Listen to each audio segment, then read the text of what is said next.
Información, así que todos a prepararse porque las lluvias estarán presentes en esta jornada. Vamos ahora a abordar el tema que ya le adelantábamos. Continúan los atracos, las muertes violentas y el acecho a la población, sobre todo acá en la ciudad capital de Guatemala, por parte de sujetos que se conducen en motocicleta. A diario uno ve en los semáforos y en principales calzadas y avenidas de la capital a dos personas en moto, muchas veces motos sin placas. Y bueno, ¿cómo están las estadísticas en cuanto a la inseguridad relacionado a personas que se conducen en motocicleta? Nos acompaña acá el director del Grupo de Apoyo Mutuo UGAM, Mario Polanco, para hablar de ello. Buen día, Mario, bienvenido. Buenos días, Mario, un gusto de estar aquí con ustedes. Si hacemos un balance de estadísticas, ¿cómo está 2013 el tema de la inseguridad ciudadana o muertes violentas vinculadas a personas que se conducen en motocicleta en comparación a otros periodos?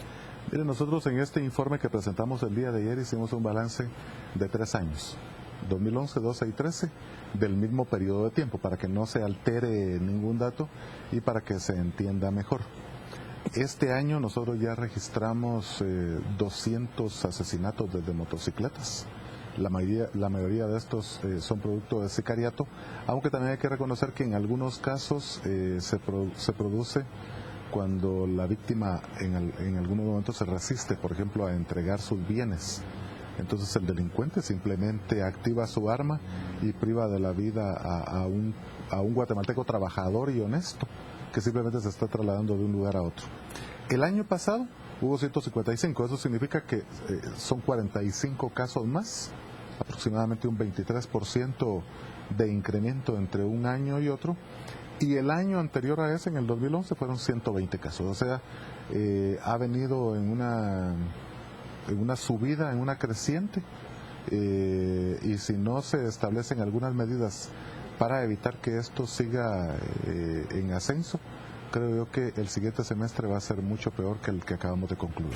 Hay una fuerza de tarea desde que se instaló el gobierno de Otto Pérez Molina en el 2012, pues también se instaló semanas después la fuerza de tarea contra el sicariato. Estas cifras nos dicen que no ha tenido mucho éxito entonces la fuerza de tarea. Lo que pasa es que yo creo que el mecanismo que están empleando no necesariamente es el correcto. En opinión nuestra, desde el GAM, debiera reactivarse con algunas reformas el Acuerdo Gubernativo 15-2009, que fue aquel acuerdo gubernativo tan cuestionado en que se establecía que solamente una persona podía ir en cada motocicleta y que además esta persona debía ir debidamente señalizado, el número de placa, bueno, la placa visible, el número de placa grabado en el chaleco en la espalda y también en el casco, de tal forma que coincidieran los 3 números. Sin embargo, poco a poco se fue quedando esto en el olvido. Ya actualmente ni siquiera se cumple con sancionar a quienes no cargan casco. Por ejemplo, en la calle se puede ver personas que llevan el casco en la mano manejando y lo llevan colgado ahí, poniendo en peligro su propia vida, por ejemplo. Van 2, 3 familias enteras en una motocicleta, por ejemplo, y la Policía Nacional Civil y EMETRA simplemente hacen como que ignoran eso que está ocurriendo. Entonces, la opinión que nosotros tenemos que para que empiece a funcionar de manera apropiada el control sobre este tipo de sicariato, porque no es que desde motocicleta sea todo el sicariato, es una de las formas en que se practica. Entonces, una forma en que se debiera hacer es reviviendo el Acuerdo Gubernativo 15-2009 que está vigente, pero nosotros somos de la opinión que con una reforma muy importante, y esta reforma debe ser que se permita ahora que 2 personas vayan en la motocicleta, que no se altere la situación del chaleco visible y del casco con el número respectivo y el número y la placa también en un lugar visible, porque nosotros somos de la opinión que la motocicleta es un vehículo ya cada vez más familiar. En el 2009, por ejemplo, habían aproximadamente 450,000 motocicletas en el país. Ahorita estamos hablando casi de 1 millón. Entonces se ha convertido ya en un vehículo económico, un vehículo familiar, que sirve para llevar a la pareja a la escuela, a los hijos, al trabajo, a los hijos a la escuela, etcétera. Pero si se llegara a prohibir, por ejemplo, que vayan 2 personas en una moto, se vedará mucha posibilidad de que personas honestas se puedan trasladar. Entonces debe haber una reforma, debe haber más flexibilidad, pero rigidez a la vez para quien no cumpla con esas medidas. Sin embargo, Mario, ¿qué sucedería si, por ejemplo, se hace esta reforma, pero entonces nos vamos a encontrar con asaltantes perfectamente, pues no sé, identificados con casco, porque al final, a la hora de un atraco, es tan fácil escapar en motocicleta, y a qué hora un policía o alguien toma los números y ve si empata el casco con el chaleco, la placa? O sea, ¿cómo evitar eso también?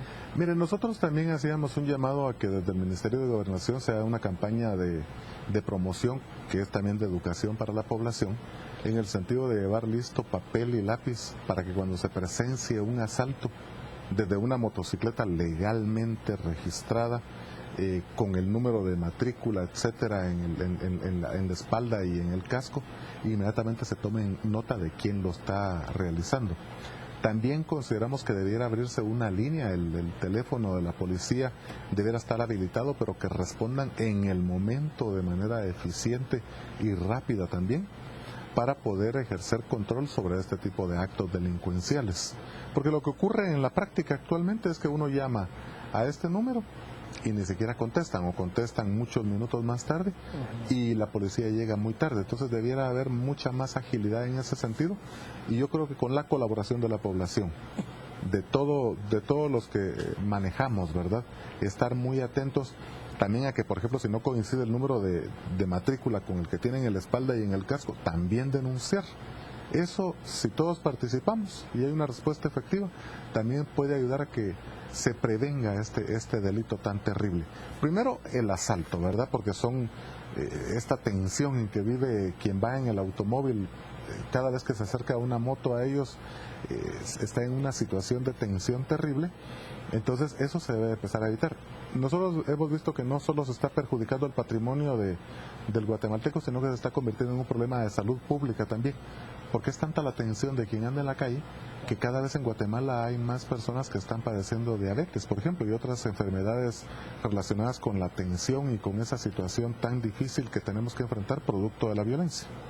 Ahora bien, ¿qué es lo que sucede por parte de las fuerzas de seguridad? Pareciera de chiste, pero es una realidad. Uno ya sabe los puntos donde faltan, uno ya conoce a las personas que andan en motocicletas, uno ya sabe, por ejemplo, que en este tramo de la Diagonal 6, zona 10, hay 2 o 3 motocicletas que todos los días viven acechando a la población. Uno ya sabe en qué puntos de la calzada Roosevelt, uno ya sabe en qué puntos de la Plazuela España, pero si uno ya lo sabe, ¿qué pasa con la policía?